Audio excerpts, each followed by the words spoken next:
Saudamos os amados amigos e irmãos do portal Escola Bíblica Dominical, com a gloriosa paz do nosso Senhor e Salvador Jesus Cristo. Nesse trimestre, nós estamos estudando o livro do Gênesis, a origem, o princípio de todas as coisas. E o portal Escola Bíblica Dominical é uma forma de complementar o estudo desse trimestre, uma vez que o livro do Gênesis é um livro longo, um livro muito rico, com muitos detalhes. Seria impossível nós estudarmos todo o livro em 13 lições. Então nós nos propusemos a gravar esses vídeos complementares para preencher algumas lacunas que ficaram em aberto e para que o irmão possa ter um melhor entendimento do livro do Gênesis. E nesse vídeo de hoje, nessa aula de hoje, nós meditaremos no texto que se encontra no livro do Gênesis, do capítulo 32 ao capítulo 35, com o título Jacó, o príncipe que prevalece. No vídeo passado nós falamos do capítulo 27 ao capítulo 31, e hoje nós vamos meditar do capítulo 32 ao capítulo 35,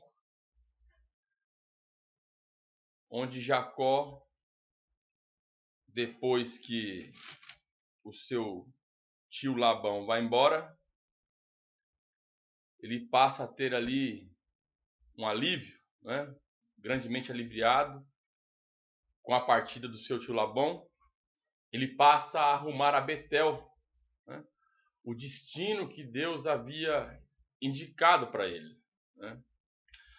Mas Jacó sabia que mais cedo ou mais tarde ele teria que se encontrar com o seu irmão Esaú, ao qual ele teve que fugir da face dele por ter enganado, né? Roubando não só a sua primogenitura através daquele prato de guisado, como também na bênção do seu pai Isaque, né?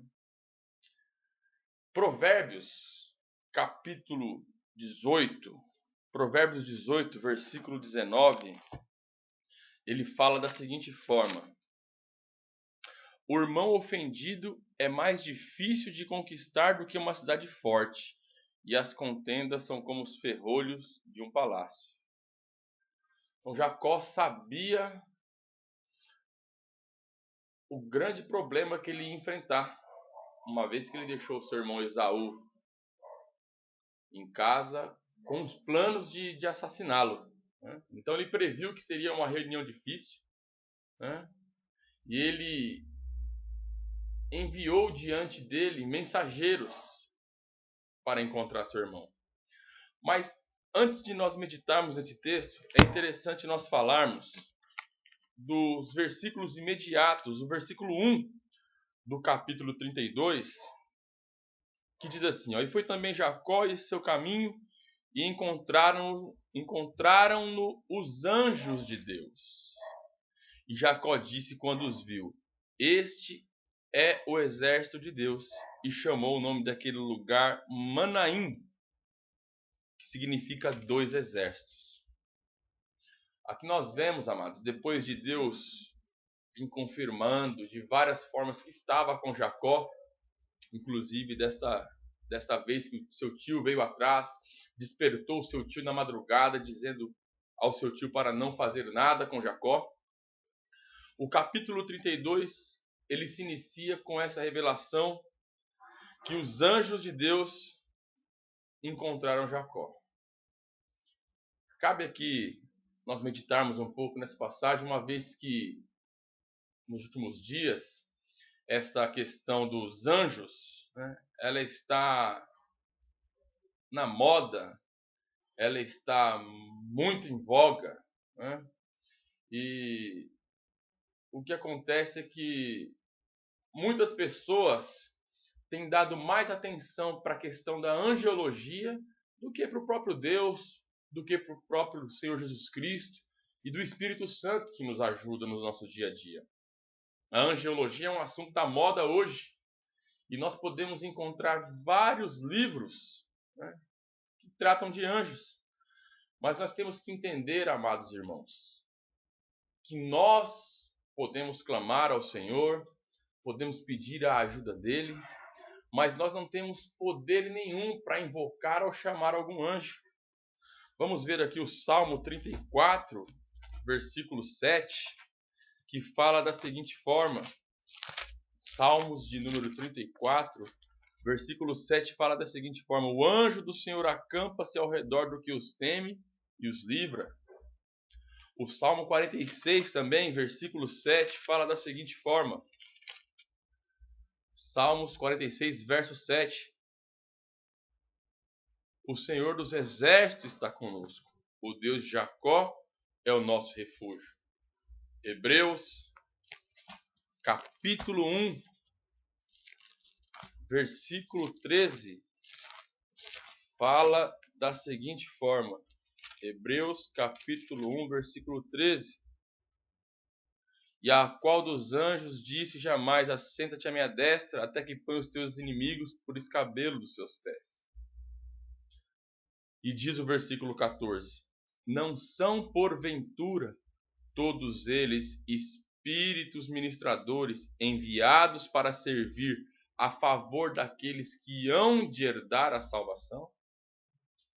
Então nós temos aqui que os anjos, eles existem, eles estão aí para nos ajudar, para nos proteger, o versículo que nós acabamos de ler. Mas isso não é motivo para fazermos culto aos anjos, né? O próprio apóstolo Paulo, ele repreende essa questão do culto aos anjos no livro de Colossenses, na carta que ele escreveu, uma das cartas da primeira prisão dele, Colossenses, ele escreve da seguinte forma, no versículo 18: ninguém vos domine a seu bel prazer com pretexto de humildade e culto dos anjos, envolvendo-se em coisas que não viu, estando debalde inchado na sua carnal compreensão. Então nós temos que ver, amados irmãos, que os anjos existem, eles estão para nos ajudar a herdar a salvação, mas de maneira nenhuma nós devemos prestar culto ou dar uma importância muito grande para os anjos, uma vez que quem habita em nós é o Espírito Santo, quem morreu por nós na cruz do Calvário foi o nosso Senhor Jesus Cristo, até mesmo porque quando Pedro foi se prostrar diante do anjo, o próprio anjo disse, está lá em Atos dos Apóstolos, essa passagem de Pedro se encontra em Atos dos Apóstolos, o próprio anjo disse para que ele não se prostrasse diante dele, porque ele era o seu conservo, ou seja, servia junto ao nosso Deus. Então nós não podemos dar essa importância muito grande para os anjos, uma importância até mesmo acima do nosso Senhor e Salvador Jesus Cristo, porque os anjos, eles estão para nos ajudar a servir a Deus, estão nos ajudar a herdar a salvação. Então o livro, esse capítulo 32 que nós estamos meditando hoje, ele começa com essa aparição dos anjos, e é importante nós destacarmos isso. Os anjos estão para nos ajudar, eles são conservos nossos. O próprio anjo disse para Pedro, quando Pedro foi se prostrar diante dele. Enquanto Jacó e a sua família, seus servos e rebanhos, eles viajavam, os mensageiros de Jacó se encaminhavam rapidamente para o monte de Seir. E nós vemos aqui, amados, que Jacó teve a confirmação de Deus. Jacó, depois que Labão foi embora, ele viu essa legião de anjos que estava ali para ajudá-lo. Mas mesmo assim, quando ele se livrou do problema de Labão e lembrou-se do problema que era o seu irmão Esaú, em vez de ele confiar em Deus, confiar nas promessas de Deus, Deus já havia confirmado a sua promessa que havia feito a Abraão e a Isaac. Já tinha mostrado que os anjos dele estavam com Jacó, mas mesmo assim Jacó ele teve medo. E quando o medo toma o lugar da fé, amados, isso pode acontecer com todos nós. Em vez de nós confiarmos no Senhor, nós começamos a fazer os nossos próprios planos, muitas vezes colocando até mesmo o Senhor de lado. Mude! Ele disse a seguinte frase, uma vez ele conversando com uma senhora, ele disse: encontrei um versículo maravilhoso que me ajuda a vencer o medo. E então citou o Salmo 56:3. Em me vindo o temor, hei de confiar em ti. E aí essa mulher responde para ele: posso lhe dar uma promessa melhor. E citou Isaías capítulo 12, versículo 2. Eis que Deus é a minha salvação. Confiarei e não temerei. Assim temos que ser nós, amados, diante da dificuldade, diante das intempéries da vida. Nós temos que depositar a nossa fé no nosso Senhor e Salvador Jesus Cristo, crendo que Ele cuida de nós. No Sermão da Montanha, Ele disse para nós não ficarmos ansiosos com o que haveríamos de comer ou de vestir, porque o Senhor sabe de todas as nossas necessidades. Ele sabe que nós precisamos de tais coisas e para nós não temermos. Mas Jacó, em vez de se lembrar da animadora visão do exército angelical de Deus, o que Jacó faz? Divide o seu acampamento, manda algumas pessoas na frente e ele fica para trás. E aqui nós podemos ver que foi uma péssima estratégia. Teria sido melhor Jacó ter ficado com o seu grupo desde o começo. Nós vemos do versículo 9 ao versículo 12 que Jacó ele faz uma oração. E nós podemos destacar que essa oração de Jacó, do capítulo 9, do capítulo 32, do versículo 9 ao versículo 12, é uma das grandes orações registrada na Escritura Sagrada. É a oração de um homem que estava enfraquecido. Ele era um homem de fé, mas a sua fé estava enfraquecida. A oração de Jacó foi como aquela daquele homem de Marcos, capítulo 9, versículo 24, que diz: eu creio, Senhor, mas me ajuda na minha incredulidade. Jacó, ele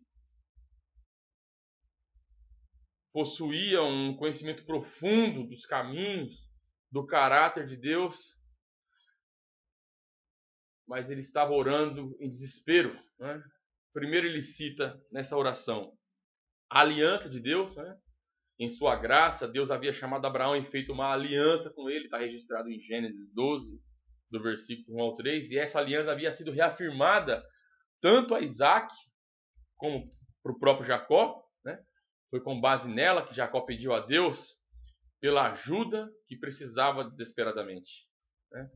E hoje, amados, hoje em dia, nós temos a oportunidade de clamar, de pedir esse mesmo socorro, por intermédio do nosso Senhor e Salvador Jesus Cristo, tomando por base o quê? Essa nova aliança que o nosso Senhor Jesus Cristo fez através do seu próprio sangue. Da mesma forma que Jacó, no versículo 9, se achega relembrando da aliança, nós também podemos chegar diante de Deus, relembrando a aliança que Ele fez conosco através do sangue do nosso Senhor e Salvador Jesus Cristo. Nós podemos ver isso no livro, na carta que foi escrita aos Hebreus, no capítulo 12, do versículo 22 ao 24, diz assim a palavra de Deus: mas chegaste ao monte Sião e à cidade do Deus vivo,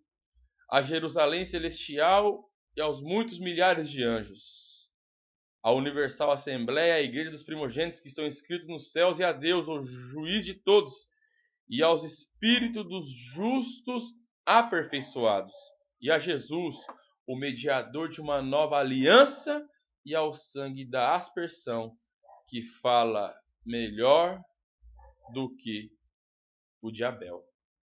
Então, através do sangue de nosso Jesus Cristo, nós também podemos achegar a Deus. Jacó também fala da ordem de Deus. A parte B do versículo 9, ele fala da ordem de Deus. Sem dúvida, Jacó estava feliz por se afastar do controle de Labão. Deus havia dito para ele sair de Padã Arã para voltar para a sua própria terra.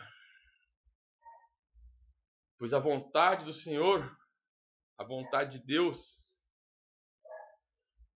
quando nos manda para um lugar, nunca esse lugar que Deus nos manda, ele seria incapaz de nos proteger, né?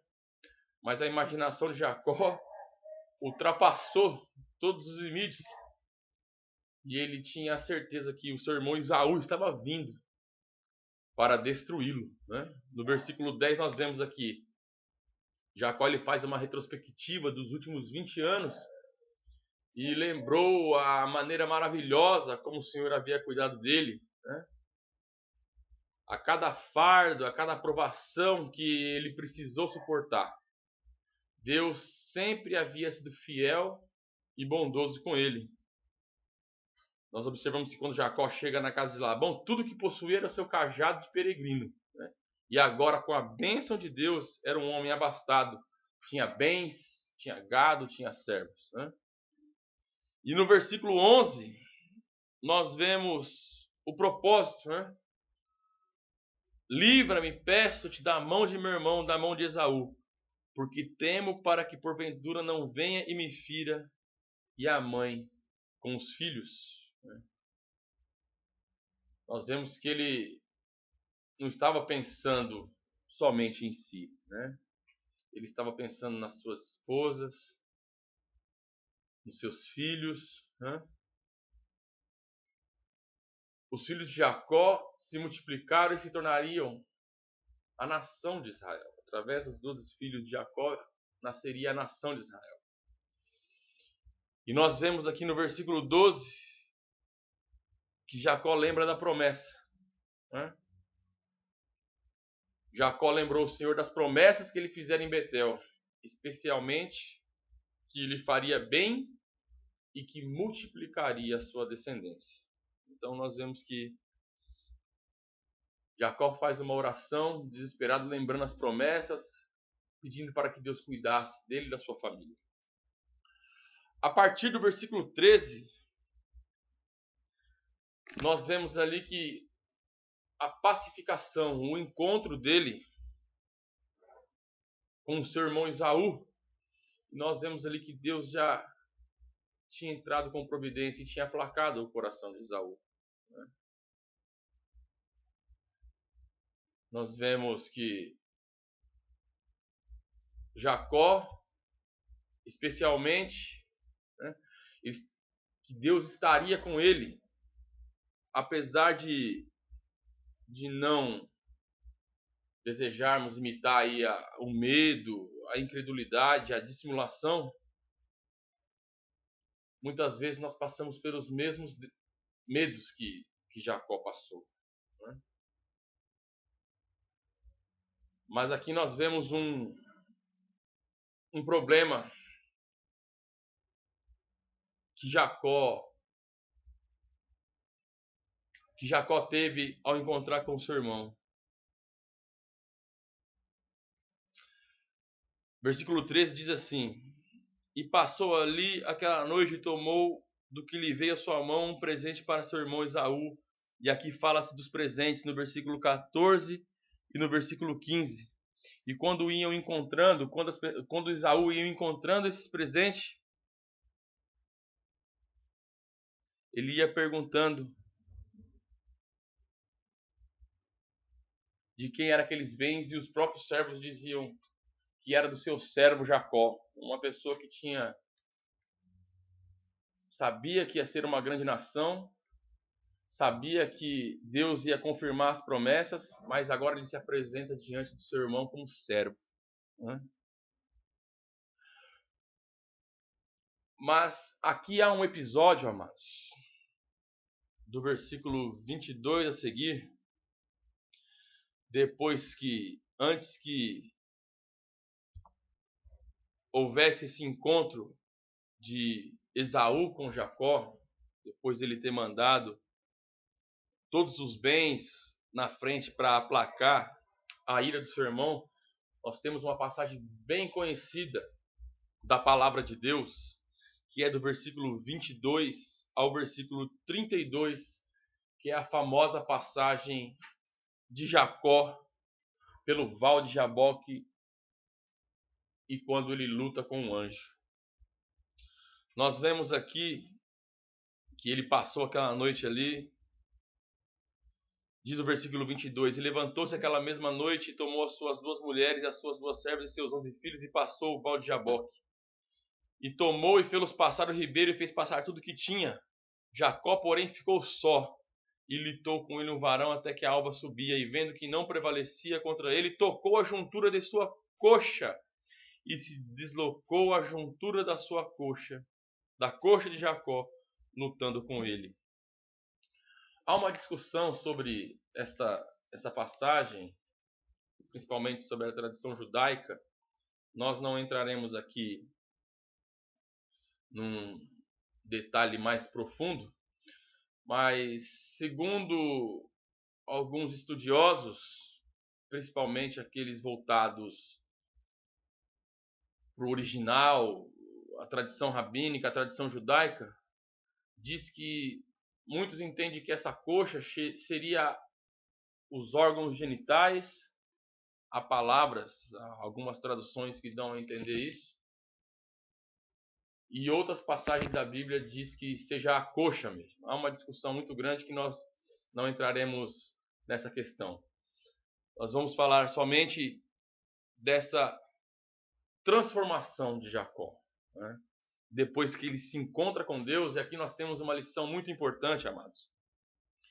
Ele chama aquele lugar ali de Peniel, ou seja, a face de Deus, porque ele fala que viu Deus face a face.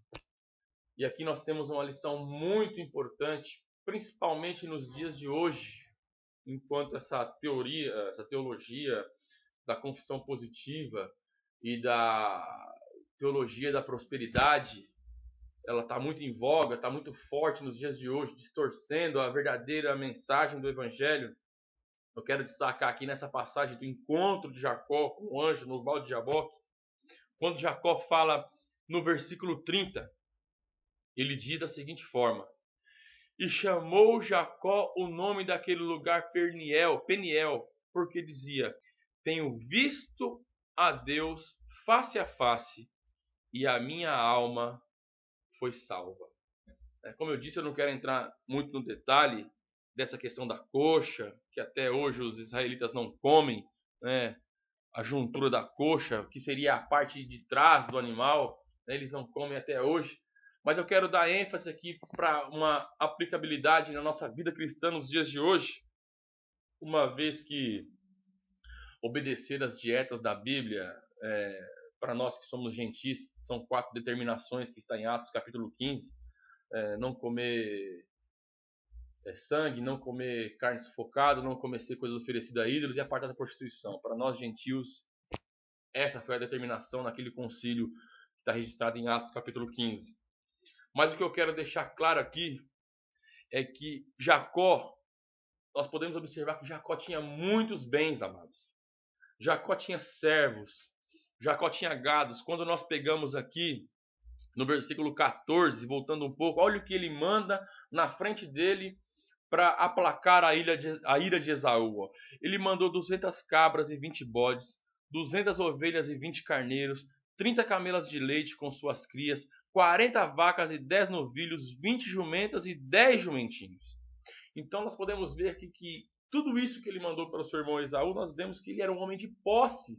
Ele tinha dinheiro, ele havia prosperado. Nós podemos ver que os 20 anos que ele esteve com Labão, Deus o fez prosperar a ponto dele ter servos e servas, enfim. Jacó era um homem próspero. Jacó era um homem que tinha posses, mas somente depois que ele vê Deus face a face é que ele fala a seguinte frase: tenho visto Deus face a face e a minha alma foi salva. Não é adquirindo bens, amados. não é prosperando nessa terra. Não estou aqui fazendo apologia à teologia da pobreza, não é isso que eu estou dizendo. O que eu estou dizendo é que muitas pessoas entendem que a bênção do Senhor, a pessoa está sendo abençoada, a pessoa está sendo abençoada por Deus somente quando ela prospera materialmente. E nós vemos na palavra de Deus que não é isso que a palavra nos ensina. Jacó era um homem de posses, mas ainda não tinha sua alma salva. Somente depois de ver face a face ao Senhor é que a sua alma foi salva. Ou seja, amados, somente depois que nós temos um real encontro com o nosso Senhor e Salvador Jesus Cristo, sendo rico, sendo pobre, sendo branco, sendo negro, sendo alto, sendo baixo, sendo gordo, sendo magro, enfim, de qualquer forma, de qualquer classe social, estatura, somente depois que nós temos um encontro com Deus face a face, que nós reconhecemos a Deus como um Deus grande, um Deus poderoso, que fez um plano de salvação, que aceitou, que enviou Jesus Cristo para morrer por nós. E quando nós aceitamos Jesus Cristo como Salvador, ou seja, quando nós vemos Deus face a face, quando nós temos um encontro com Deus, é aí que a nossa alma está salva. Esse versículo refuta, é um dos versículos que refuta a teologia da prosperidade. Paulo já dizia na sua carta a Timóteo: se nós tivermos o que comer e o que vestir, para nós estarmos contentes com isso. Contentamento é diferente de conformismo, não faz parte da lição.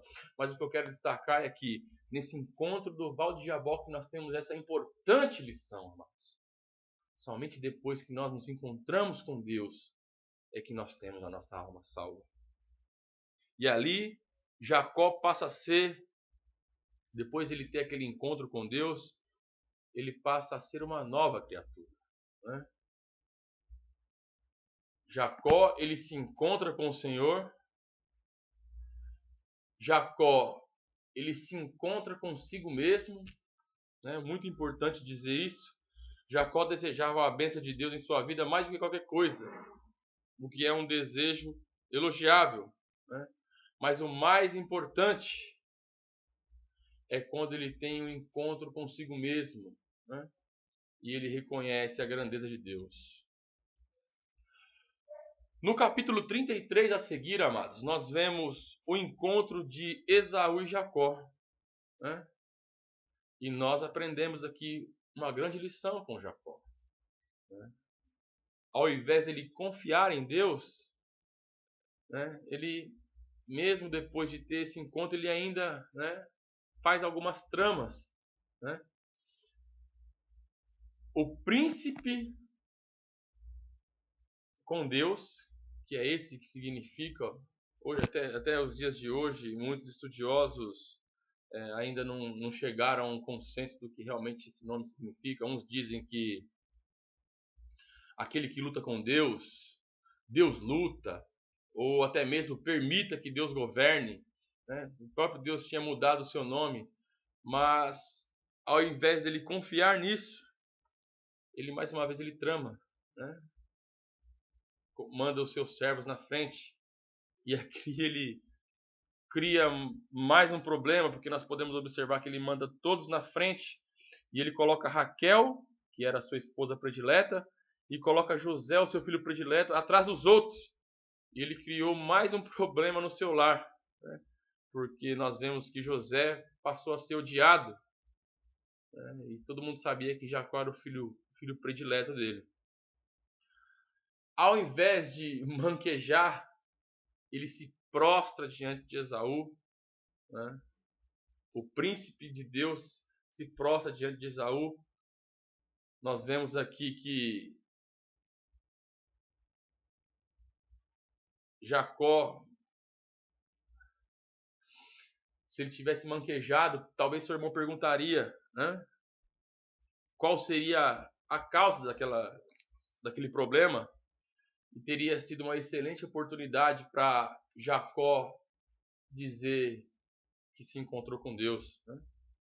Outra coisa, do versículo 8 ao versículo 15, nós vemos que Jacó, ao invés de testemunhar, ele suplica para o seu irmão, né? E outra coisa que nós vemos do versículo 12 ao versículo 17 é que ele promete algo que não ia realizar, né? Esaú, num gesto de bondade, ofereceu-se para o acompanhar o irmão até o sul, onde ficava seu lar. Mas Jacó não queria passar mais tempo do que necessário com Esaú, né? Assim, com sua despedida de Labão, o encontro de Jacó com Esaú era uma trégua e não uma verdadeira reconciliação, né? Enquanto Esaú rumou de volta à montanha de Sair, viajando para o sul, e Jacó foi para noroeste em direção a Sucote e depois a Siquém. E é interessante, amado, nós observar que não há registro algum de Jacó em nenhuma outra ocasião que tenha ido visitar o seu irmão em Seir. Provavelmente ele só viu o seu irmão na morte de Isaac, né? Que está registrado um pouco mais para frente. Mas Deus havia dado um mandado para Jacó, amado. Deus havia mandado Jacó ir para Betel, para o lugar que Deus havia mandado. Mas nós vemos no capítulo 33, versículo 17, que Jacó de imediato não obedece o mandamento do Senhor. Ele diz: Jacó, porém, versículo 17 do capítulo 33, Jacó, porém, partiu para Sucote e edificou para si uma casa, ou uma cabana, e fez cabanas para o seu gado, por isso chamou o nome daquele lugar Sucote, que significa em paz. Ao invés dele subir para Betel, ele ficou ali em Sucote.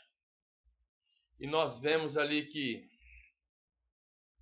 ele encontra, por desobedecer a palavra de Deus, ele arruma grandes e graves problemas.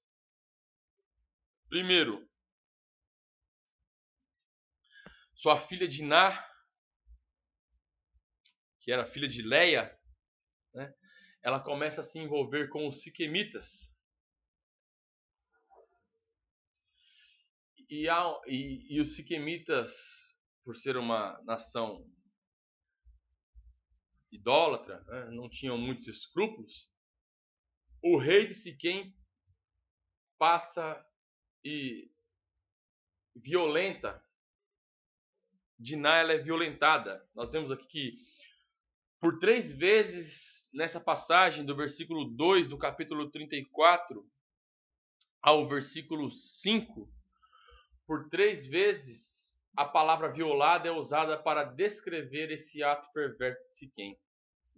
O jovem príncipe afirmou que tomou para si porque a amava. Mas nós observamos que violentar e trancar numa casa não seria uma forma muito boa de mostrar um amor, né? E nós, devido à desobediência de Jacó, no capítulo 34, nós vemos isso. E é interessante, amados, que no versículo 7, uma observação interessante aqui, depois que Deus mudou o nome de Jacó para Israel, no capítulo 34, versículo 7, quando os filhos de Jacó ouviram que Diná foi violentada, diz a parte B do versículo: pois aquele, ou seja, o príncipe de Siquém, fizera doidice em Israel, deitando-se com a filha de Jacó, o que não se devia fazer assim. Aqui é a primeira vez que a nação é tratada com Israel. E do versículo 6, amados, ao versículo 24, nós vemos a dissimulação dos filhos de Jacó, né, fazendo uma aliança com os siquemitas, orientando-os a se circuncidar para que a união do povo se concretizasse. Mas na realidade a intenção de Jacó, dos filhos de Jacó, não era fazer uma aliança, mas sim entrar com uma vingança. E nós vemos aqui o exemplo que Jacó deu para os seus filhos. Teve uma vida regressa, né, de enganação, uma vida de mentiras, e agora isso reflete nos seus filhos. E ele não tinha autoridade para repreendê-los. Muitas vezes, amados, as nossas atitudes que nós tomamos diante da igreja, diante dos nossos filhos, diante da nossa vizinhança, tira a nossa autoridade de nós repreendermos uma ação semelhante. Jacó aqui estava colhendo tudo aquilo que ele tinha semeado na sua vida passada, né?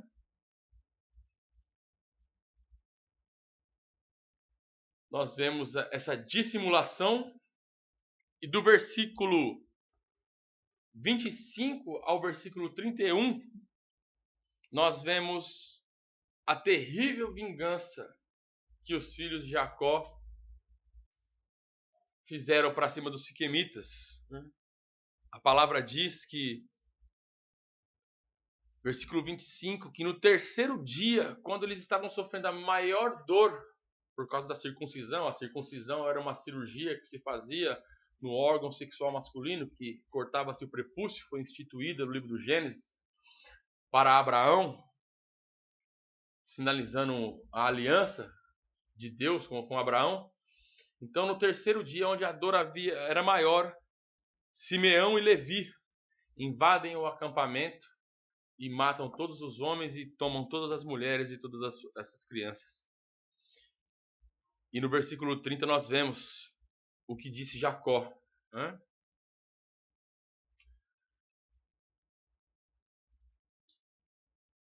Então disse Jacó a Simeão e a Levi: tendes-me turbado, fazendo-me cheirar mal entre os moradores dessa terra, entre os cananeus e ferezeus.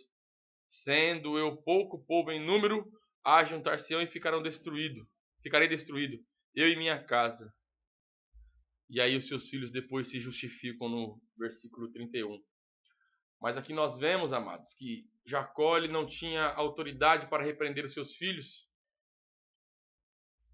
Ele não tinha pulso devido à sua vida regressa, devido à vida que ele havia levado, né? Mas do capítulo 34, amados, Deus mais uma vez reforça o seu pedido e manda Jacó subir a Betel e a levantar um altar, no capítulo 35. E nós vemos uma mudança muito grande do capítulo 34 para o capítulo 35, onde Jacó ele vai realmente fazer uma mudança na sua família. Versículo 1 depois disse Deus a Jacó: levanta, sobe a Betel e habita ali, faz ali um altar ao Deus que te apareceu quando fugiste da face de Esaú, teu irmão. Então disse Jacó à sua família e a todos os que ele estavam: tirai os deuses estranhos que há no meio de vós e purificai-vos e mudai as vossas vestes.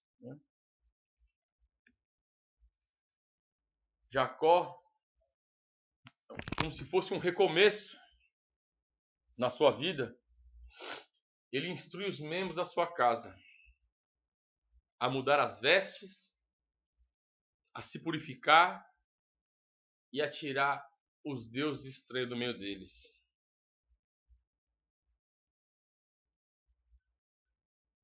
Jacó,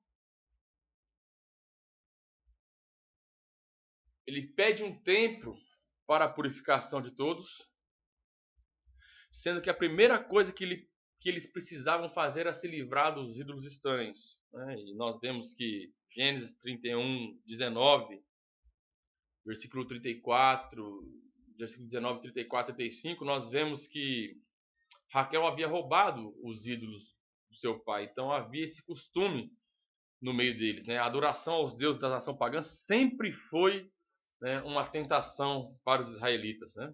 Moisés advertiu eles em Deuteronômio capítulo 7. Josué, no capítulo 24, versículos 14, 23 e 24, depois de ter conquistado a terra de Canaã, também os advertiu a abandonar os ídolos. Samuel também, no capítulo 1 Samuel, capítulo 7, versículos 2 ao 4, né, ele também orienta o povo a abandonar a idolatria. E diversos profetas no decorrer da história da nação, né, sempre orientou o povo a abandonar os ídolos estranhos. E hoje, nos dias de hoje, não é diferente, amados. no meio do povo cristão, muitas vezes dentro da igreja, o povo que se diz evangélico, há muitos tipos de idolatria. Tem gente que idolatra o pastor, tem gente que idolatra a sua família, idolatra a esposa, idolatra o marido, mas a idolatria que mais está em voga nos dias de hoje é a autolatria. As pessoas se idolatram a si mesmas. Que Deus nos guarde, amados. Como o salmista diz, não a nós, Senhor, não a nós, mas ao Senhor da glória. Ao Senhor. Como João Batista diz, convém que nós diminuamos e que o Senhor cresça. Então a primeira coisa que nós temos que abandonar é a idolatria. Eles tinham que abandonar a idolatria.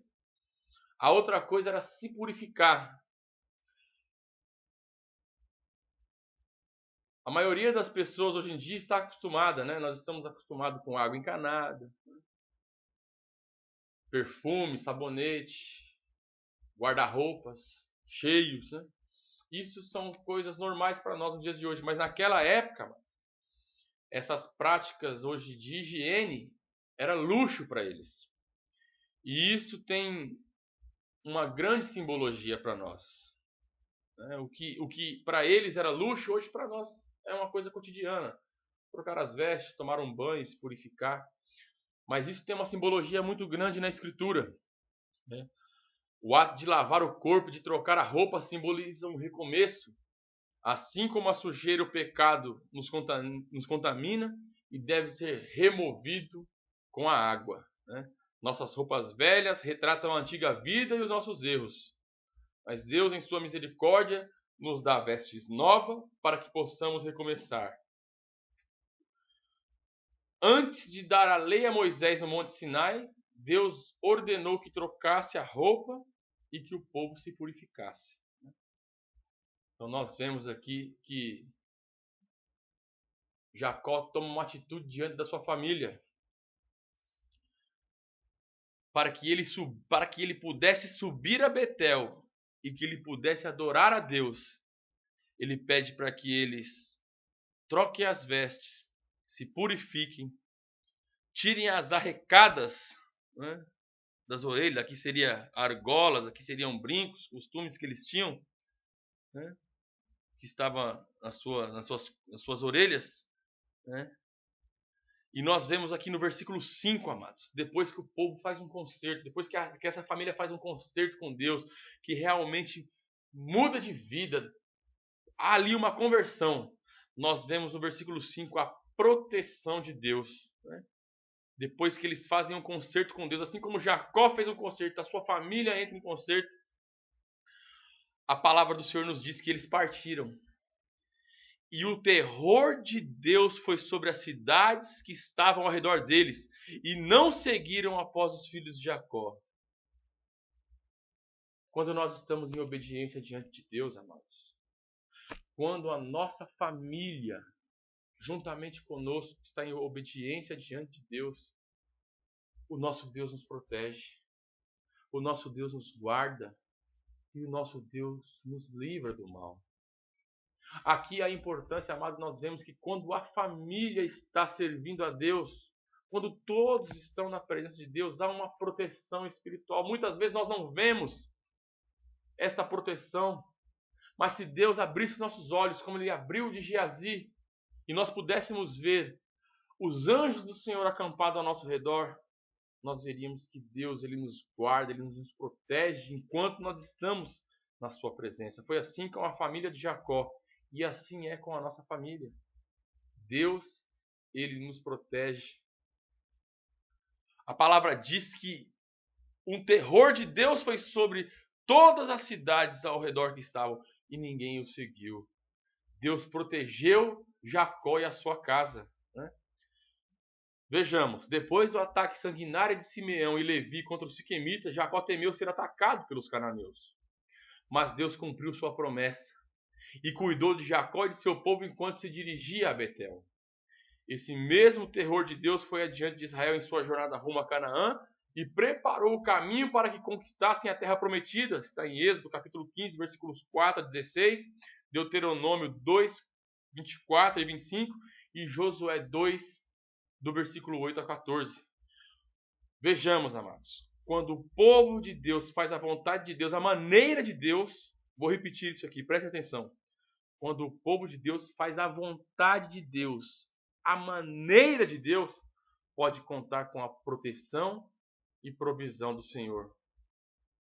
Quando nós tememos a Deus, amados, nós não precisamos temer a mais ninguém.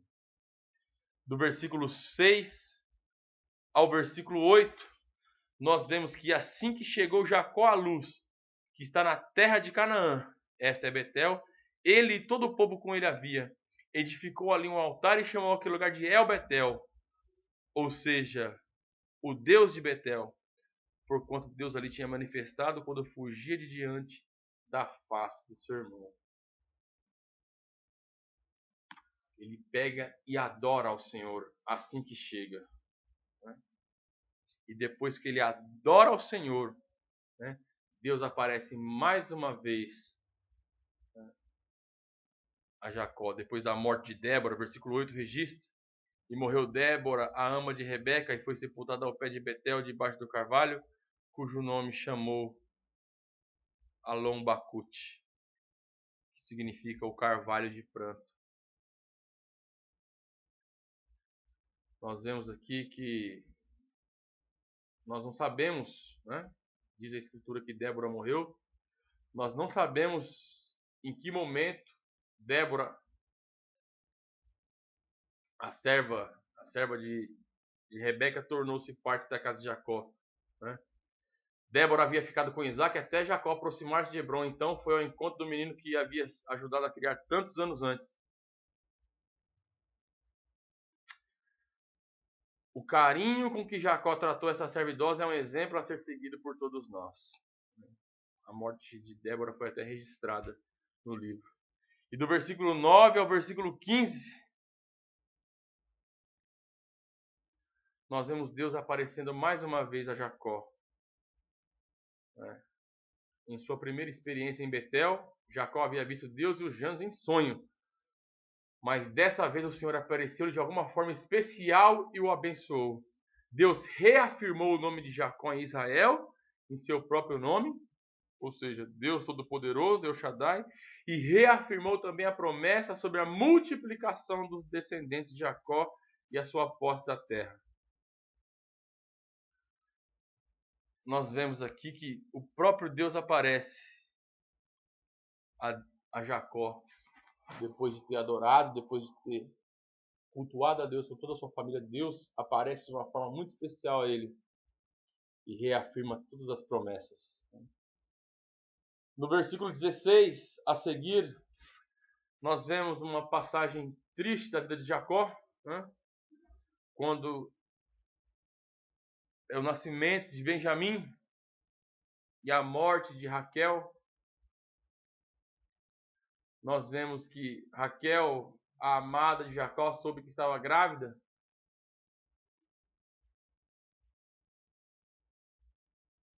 E quando ela vai ter essa criança, ela teve complicações no parto e morre no parto. Né? Nós vemos aqui que a vida, como diz o Irsby, a vida é um mosaico de luzes e sombras, de alegria e tristezas. E o mesmo bebê que trouxe felicidade a Raquel e a seu marido também trouxe lágrimas a ela. Né? Benoni, versículo 18, a parte B, que foi o filho, o nome que chamou a criança de Benoni. Benoni significa filho da minha tristeza ou filho da minha dificuldade. E o nome para o israelita ela tinha uma importância muito grande, então não era um nome muito agradável para o homem levar consigo ao longo da vida. Né? Mas Jacó pega e muda o nome do menino para Benjamim, que significa filho da destra, ou filho da minha destra, ou filho a ser honrado, né? E nós vemos ali no versículo 20, e Jacó pôs uma coluna sobre a sepultura, e essa é a coluna da sepultura de Raquel até os dias de hoje, né? O amor que Jacó tinha por Raquel. Vejamos aqui, amados. Diz a tradição que o túmulo de Raquel fica a cerca de 1,5 km ao norte de Belém, no caminho para Jerusalém. Mas, de acordo com Jeremias, encontra-se perto de Ramá, cerca de 8 quilômetros ao norte de Jerusalém. Se não fosse pelo nascimento de Jesus em Belém, a cidade seria lembrada principalmente pela morte de Raquel. Pelo fato de ele ter nascido ali, temos boas novas de grande alegria. Mateus associa a referência de Jeremias ao túmulo de Raquel com o assassinato de milhares de crianças inocentes em Belém, em cumprimento à ordem de Herodes. O nascimento de Jesus trouxe alegria, ou seja, Benjamim, e não tristeza, como Benoni, né? E ainda, do versículo 21 e 22,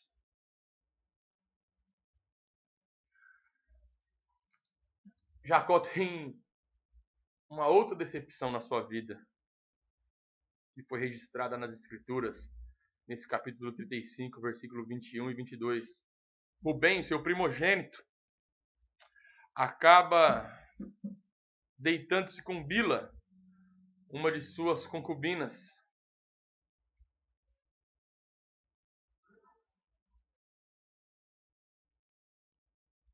E desonrando o seu pai.